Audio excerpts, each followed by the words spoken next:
തദ്ദേശ തെരഞ്ഞെടുപ്പിൽ തൃശൂരിൽ കോൺഗ്രസിന് മേയർ സ്ഥാനാർത്ഥി ഉണ്ടാകാൻ സാധ്യതയില്ല. മേയർ സ്ഥാനാർത്ഥി ഉയർത്തിക്കാട്ടിയുള്ള പ്രചാരണം വേണ്ട എന്ന് ജില്ലാ നേതൃത്വത്തിൽ ധാരണയായി. അന്തിമ തീരുമാനം KPCCക്ക് വിട്ടു. 24 പ്രൈം ടൈം ബ്രേക്കിംഗുമായി തൃശൂരിൽ നിന്ന് സൂരജ് സജി തത്സമയം.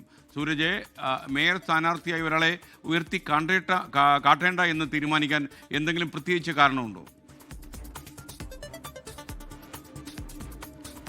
തൃശ്ശൂരിൽ തുടരുന്ന ഗ്രൂപ്പ് പോര് തന്നെയാണ് അത്തരമൊരു തീരുമാനത്തിലേക്ക് ഇപ്പോൾ നേതൃത്വത്തെ എത്തിച്ചിരിക്കുന്നത്. കഴിഞ്ഞ ലോക്സഭാ തെരഞ്ഞെടുപ്പിലടക്കം ഉണ്ടായ തോൽവി, അതിന് പിന്നാലെ ഈ ഗ്രൂപ്പുകൾ ചേരിതിരിഞ്ഞ് ഏറ്റുമുട്ടുന്ന സാഹചര്യം അടക്കം നമ്മൾ തൃശ്ശൂരിൽ കണ്ടതാണ്. അതിലുപരി കഴിഞ്ഞ തദ്ദേശ തെരഞ്ഞെടുപ്പിൽ ഇപ്പോഴത്തെ KPCC സെക്രട്ടറി കൂടിയായ A പ്രസാദിനെ അന്ന് മേയർ സ്ഥാനാർത്ഥിയാക്കി പ്രഖ്യാപിച്ചിരുന്നതാണ്. അങ്ങനെ പ്രസാദിനെ മേയർ സ്ഥാനാർത്ഥിയായി ഉയർത്തിക്കാട്ടിക്കൊണ്ടാണ് അന്ന് തെരഞ്ഞെടുപ്പിനെ കോൺഗ്രസ് നേരിട്ടത്. പക്ഷേ അത് ഈ വലിയ ഗ്രൂപ്പ് വിവാദങ്ങളിലേക്ക് അല്ലെങ്കിൽ ഗ്രൂപ്പ് വെല്ലുവിളികളിലേക്ക് പോയി. അതേ തുടർന്ന് ഈ ഗ്രൂപ്പ് പോരിന്റെ ഭാഗമായി കോർപ്പറേഷൻ ഭരണം തന്നെ ഈ കോൺഗ്രസിന് നഷ്ടപ്പെട്ടു എന്നുള്ളതാണ് അന്ന് നേതൃത്വം വിലയിരുത്തിയത്. അത് മേയർ സ്ഥാനാർത്ഥിയെ ആദ്യം പ്രഖ്യാപിച്ചതാണ് തിരിച്ചടിയായത് എന്നുള്ളത് ഇപ്പോഴും വിലയിരുത്തുന്നു. അതിന്റെ പശ്ചാത്തലത്തിലാണ് ഈ മേയർ സ്ഥാനാർത്ഥി പ്രഖ്യാപിച്ചുകൊണ്ടുള്ള ഒരു തെരഞ്ഞെടുപ്പ് പ്രവർത്തനങ്ങളിലേക്ക് കടക്കേണ്ട എന്ന് തീരുമാനിച്ചിരിക്കുന്നത്. തിരുവനന്തപുരത്തടക്കം നമ്മൾ കണ്ടതാണ്. ശബരിനാഥിനെ മേയർ സ്ഥാനാർത്ഥിയാക്കി ഉയർത്തിക്കാട്ടുന്നതോടെ കൃത്യമായ പാനൽ അവതരിപ്പിക്കുന്നു.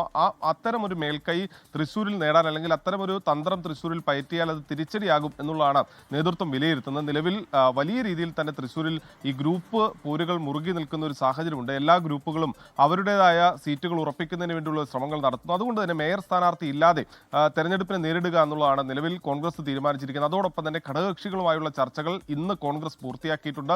56 സീറ്റിൽ 3 സീറ്റുകൾ ഘടകകക്ഷിക്ക് വിട്ടു നൽകാനാണ് നിലവിൽ ആലോചിക്കുന്നത്. KPCCയുടെ അനുമതിയോടുകൂടി അതിൽ അന്തിമ തീരുമാനം കൈക്കൊള്ളും. ബാക്കി സീറ്റുകളിൽ കോൺഗ്രസ് മത്സരിക്കുകയും ചെയ്യും. LDFനെ സംബന്ധിച്ചും LDFന്റെയും ഇന്ന് യോഗം ചേർന്നു. LDF യോഗം ചേർന്നു, ഘടകകക്ഷികളുമായി ചർച്ച നടത്തി. നാളെ മുതൽ CPM ഈ സീറ്റ് ചർച്ചകളിലേക്ക് അല്ലെങ്കിൽ സ്ഥാനാർത്ഥി ചർച്ചകളിലേക്ക് കടക്കും. കോൺഗ്രസിനെ സംബന്ധിച്ച് DCC ജനറൽ സെക്രട്ടറിമാർ ഉൾപ്പെടെ നേരിട്ട് ഡിവിഷനുകളിലെത്തി അവിടുത്തെ സ്ഥാനാർത്ഥികളുടെ പേരുകൾ ശേഖരിച്ചിട്ടുണ്ട്. അതും സോർട്ട് ചെയ്ത് വൈകാതെ തന്നെ ഈ പട്ടിക അവതരിപ്പിക്കാനുള്ള നീക്കത്തിലാണ് കോൺഗ്രസും ഉള്ളത്.